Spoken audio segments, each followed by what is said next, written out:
Good afternoon, my lovely and fellow audience. This is Jacqueline Martinez, reporting live with CNN International. Today, I have prepared a lovely report regarding the future of chemistry involved with clean sanitation and water. Please stay tuned with us. Reporting live, Jacqueline Martinez with CNN's scientific segment of the day.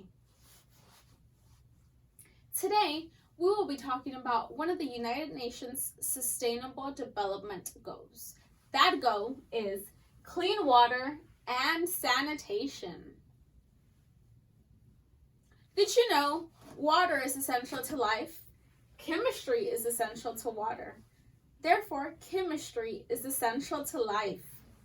The average American consumes 176 gallons of water per day. Think about it, folks. That's a lot of water to be consuming every single day.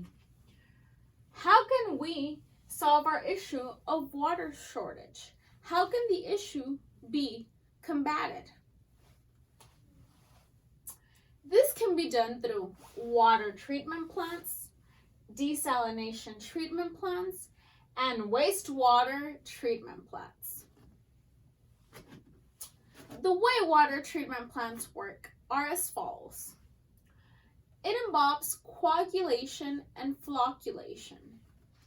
The water is taken from wells, lakes, rivers, and streams. Coagulants are added to the water. This is because the charges and particles are neutralized, allowing particles to stick and clump together. Aluminum sulfate is one coagulant that is added, and iron chloride is another coagulant that is added. They help in removing impurities from water, and they cause particles to clump together and sink. The following items absorb and separate other impurities from the water. It's powdered and activated carbon, ion exchange resins, and membrane technology. Furthermore, we have flocculation basins, which is a solution of water and coagulant. Additionally, the sedimentation process takes place. Floc particles settle out at a faster rate, sludge is taken away to a landfill, and the cleanest water is furthered into the process. Filtration also takes place. It removes remainder of suspended solid sand filters. It removes the remainder of the suspended solid with sand filters. Sand filters might be considered a very simple technology, but they actually create miracles for the the water treatment process. The constant pressure of 40 psi must be maintained, and the positive pressure is very essential because without positive pressure, that means we have negative pressure. If we have negative pressure, then that means contaminants are not being filtrated from the water we are using to drink. Many of you may recall several boil water notices that have been placed in at the cities or at the county level. This is because the pressure becomes negative and contaminants are available in our water. Furthermore, the addition of carbon helps in several things. It removes odors, it improves taste, and improves clarity. Chlorine-based disinfectants eliminate waterborne diseases, and chlorinated drinking water is the most significant public health advancement of the 20th century. Chlorine is added to water after it leaves the treatment plants and before final distribution into businesses and households. Distribution network of water involves pipeline which is coated interiorly with phosphate-based chemistries and epoxy resins to prevent corrosion. Think about it, we wouldn't want those corrosive chemicals leaking in our water. Not preventing corrosion can release harmful metals into water. Epoxy resins create a barrier between the interior pipeline and the water transported. Durable plastic pipeline with polymer chemistry is an innovation and an item we are looking to install in the long run at the treatment plants for the distribution of water. It would be safer, it would involve less leaks, it would be energy efficient, it would reduce costs, and be long-lasting. Therefore, the distribution of water to businesses and households would be safer and just greater in process overall. Our next type of water treatment plant is desalination treatment plants. I have the image here of the ocean because the water literally comes from the ocean and the salt, making it salty, is removed. This process is driven by polymer membranes and it removes salts from seawater. It's done through a process of filtration, and salt is removed by reverse osmosis through pressure. Believe it or not, we have 7,000 reverse osmosis membranes.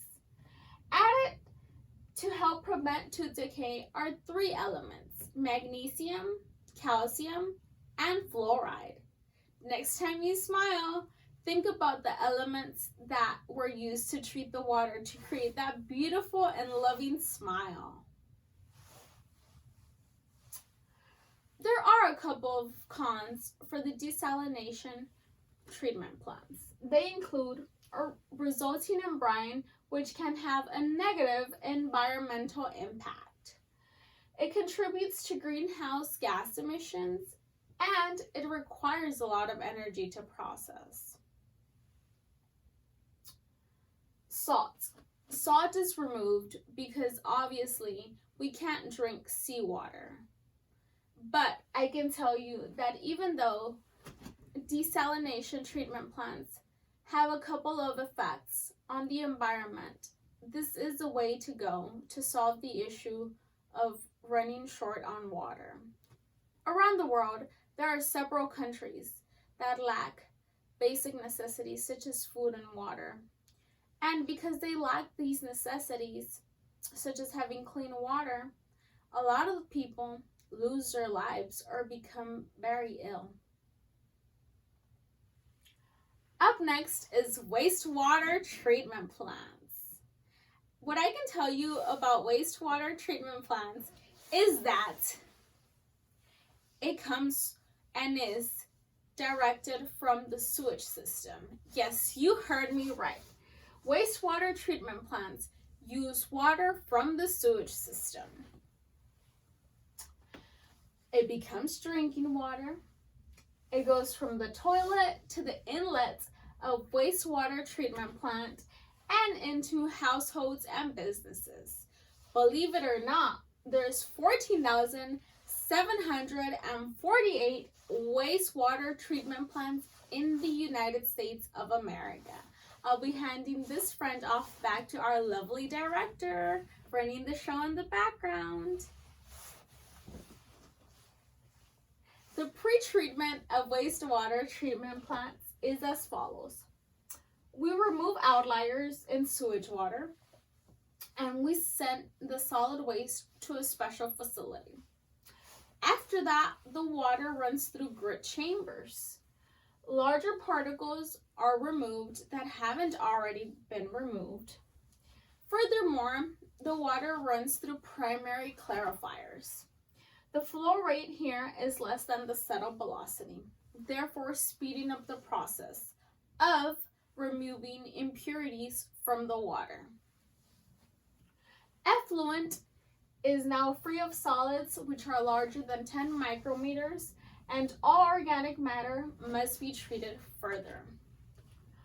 Furthermore, we have the aeration basin, significantly degrading biological content of the sewage. This is what takes place at the aeration basin through tiny air bubbles and the return activated sludge.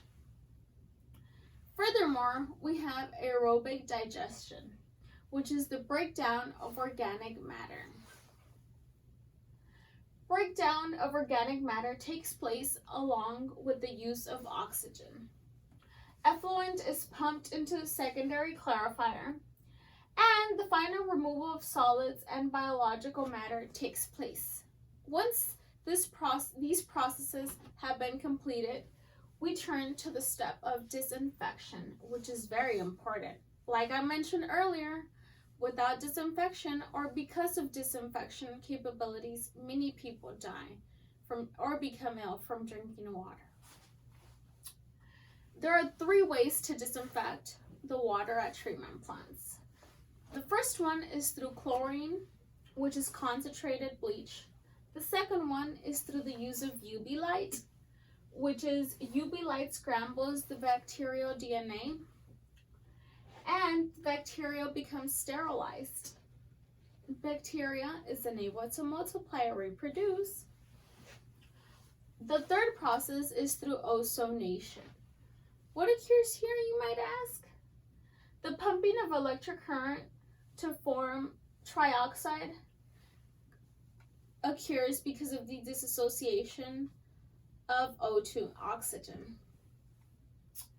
This also causes damage to bacterial cells. In about 24 to 36 hours from when the water started at the treatment plant, our drinking water is ready. So it's definitely not a long process, and it's definitely a process that can be achieved all around the world to combat the shortage of water. Some of the diseases that can be caused by contaminated water are as follows. Look at our poor friend here, ill with the temperature just because of a simple thing such as water. Water might be simple, but it's a vital necessity. Cholera can be caused by dirty, unsafe water. Polio, typhoid, diarrhea, and dysentery. A few facts here from the United Nations. 2 in 5 healthcare facilities worldwide have no soap and water or alcohol-based hand rub. Water scarcity could displace 700 million people by 2030. You heard me right, folks.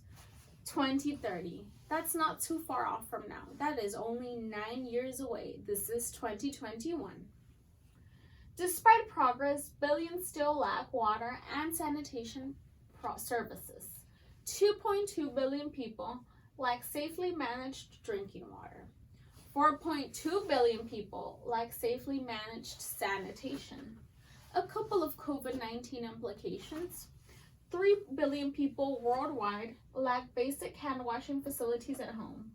This is the most effective method for COVID-19 protection. So think about it.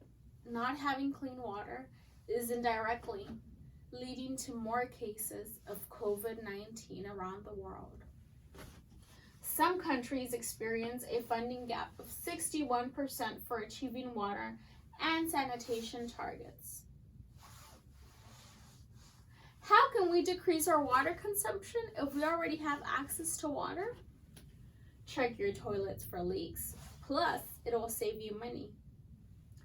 Take shorter showers, install water-saving shower heads or flow restrictors, turn off water while brushing teeth for that beautiful smile. Use automatic dishwasher for full loads only. Don't let the faucet run while you clean your vegetables or other food products. Check faucets and pipes for leaks, and water your own lawn only when it needs it. Water during cold parts of the day. That way the water doesn't evaporate by the hot sun. And now, CNN's joke of the day. I tell you a chemistry joke, but I know I wouldn't get a reaction. Get it, folks? Please remember to use water consciously. It's an unlimited resource, and it's not available for all people around the world. This is our goal, but it will definitely take time and progress. And the building of desalination, wastewater, and water treatment plants around the world could be an easy and effective way to combat the problem of water shortage. In the meantime, if you have access to water, consider yourself very blessed, and please don't waste our unlimited resource.